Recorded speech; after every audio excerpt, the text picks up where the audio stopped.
Hello, everyone. Welcome to the All Day Football Show. I'm your host, as always, Jackson Kellogg, and today we'll be getting into the Patriots 2021 schedule as it released only a few hours ago. Going to break down the different matchups and give a very early prediction right at the end.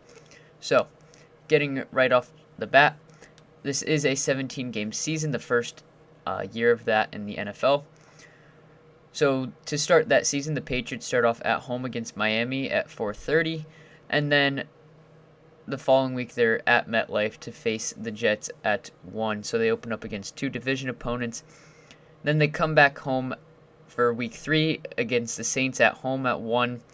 And then the following week, week 4, the game everybody's been waiting for. On Sunday Night Football, we'll have the Tampa Bay Buccaneers in New England, the Tom Brady reunion.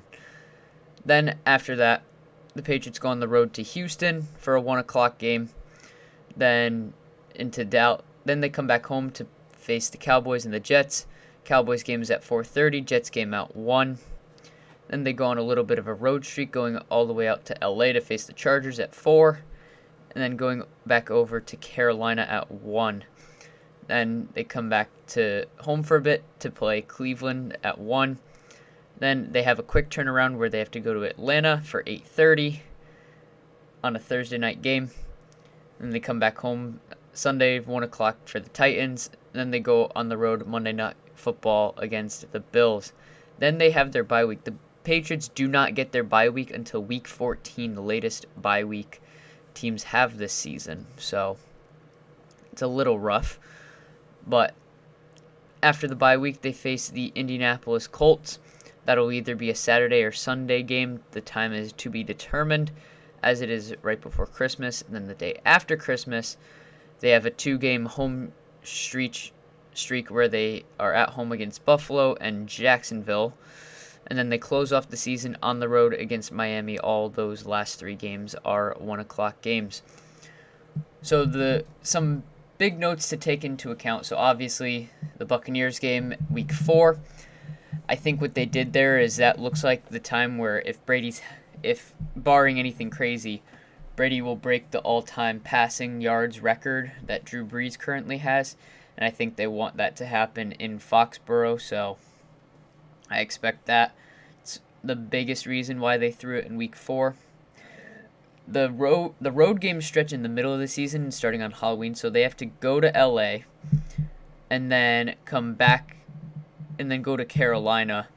That's a little tough among flights and whatnot. Maybe they take the bus down to Carolina, but we'll see about that. It's just difficult to go from Foxborough to LA to Carolina back home. So, and then as soon as you get back home, turn around and go to Atlanta for a Thursday night game. The week 14 bye week is a little interesting.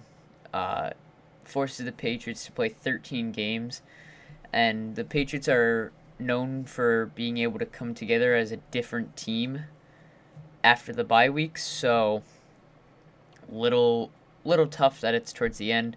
It's gonna make Bill have to come up with changes to the schemes of both the offense and the defense as the season goes along, game by game, and not really have an extra week to figure it out until late in the year. But if the Patriots are playoff contenders, which I expect them to be, then the bye week will be beneficial in that aspect where they'll be able to prepare to get ready to go into the playoffs. So I think that is more the toughest area. One thing that's a little sucky is so they go from Monday night to a bye and then come back to possibly play a Saturday game. So it's one of the shortest bye weeks you can get. So it'd be a little nicer if, say, the bye week was after the Atlanta game, but only one could hope. I do think this is a very easy schedule for New England at that, considering the roster and the rosters of these other teams that they're playing. Again, you can never really judge a game until the season goes along due to injuries and all these different variables that affect how matchups go.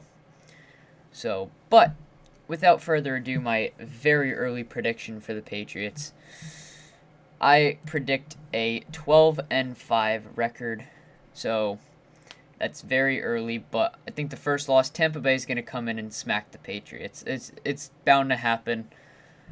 But I do see this being the one upset game here where New England does have a chance to win, but it'll be traded off for a game where it's like, how in the world did they lose this game? It always happens every year. So, like last year, the Broncos game was the how in the world did we lose this?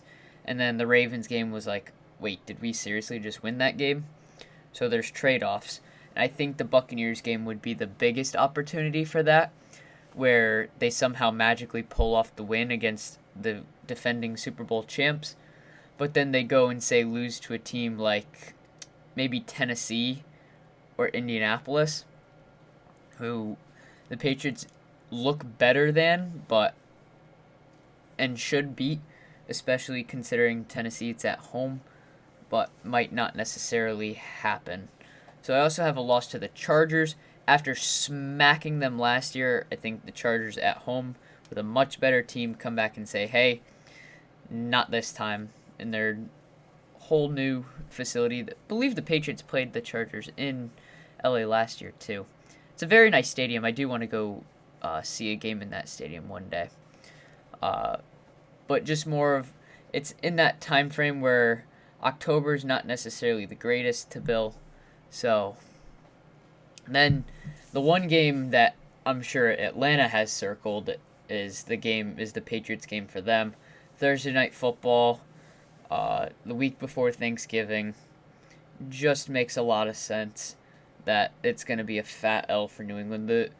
Matt Ryan and all those guys who were on the Super Bowl team have that game circled. So I don't expect that to come out with a win, no matter how well the Patriots play. Atlanta's going to be going for their throats. I think they're going to lose in Buffalo, barring any major injuries from the Bills team. Bills and Patriots are going to be very competitive in the division this year, and I think they'll trade off with New England taking a win, Buffalo taking a win, and both of the wins will be in the home stadiums. And then the final loss of the year for New England, I have going to Miami on the road, Week 17. For some reason, New England just can't seem to win in Miami, but if they do win in Miami, the Dolphins have seemed to beat them back in New England. So it's a very odd trade-off that's happened, and a very frustrating one, because it always seems like no matter how bad the Dolphins roster is, it just seems to happen. All the way back to the Kenyon Drake return, where Gronk couldn't make a tackle before he entered the end zone. So all these different scenarios.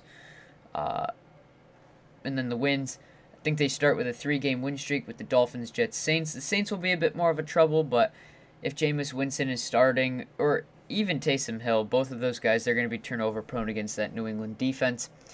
Houston, that roster is the worst in the NFL, especially if Deshaun Watson isn't playing this year. Cowboys game, they're going to be inconsistent per usual, and the Patriots have never really had a problem against the Cowboys. They'll beat the Jets again. Panthers are a very raw team. I don't think they'll be very competitive in early November.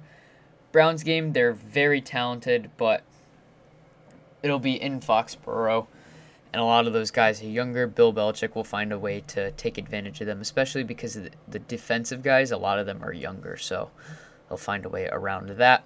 The Titans did get worse this offseason. I do see this game being a possible L, just due to the fact that Bill can't really beat his former disciples. So I see that being an issue. I think then after the bye, they go on a 3-game win streak. Indianapolis is a little overrated, in my opinion.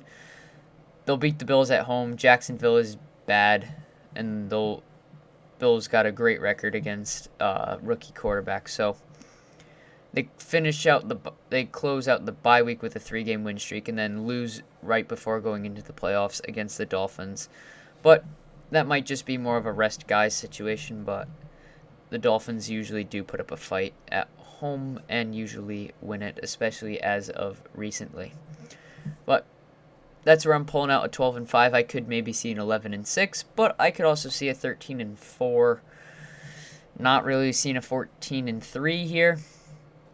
So I'm thinking the 12-5 range is the biggest possibility here, considering the roster. their weakest spot is quarterback, but if Mac Jones somehow beats out Cam Newton, that's great. If Cam Newton can start to play better, that's also great. This team's record is going to be reliant on the quarterback play, considering all the talent that they have on this team. So I do think it's an opportunity. I don't think they're Super Bowl caliber yet, but I do think they are playoff caliber. And I'm trying to be as little biased as possible here. I just understand the roster very well, the scheming, what they do with all of that. So that's why I even said I wouldn't be surprised if they beat Tampa, because it happens. But again, I also wouldn't be surprised if they lost to, say, Cleveland or Carolina in the middle of the year, because those games seem to happen. But anyways, thank you guys so much for watching. If you enjoyed it, be sure to leave a like and subscribe. It would be greatly appreciated. Hope you all have a great finish to your week. And let's hope the Patriots can go back to the playoffs and compete this year.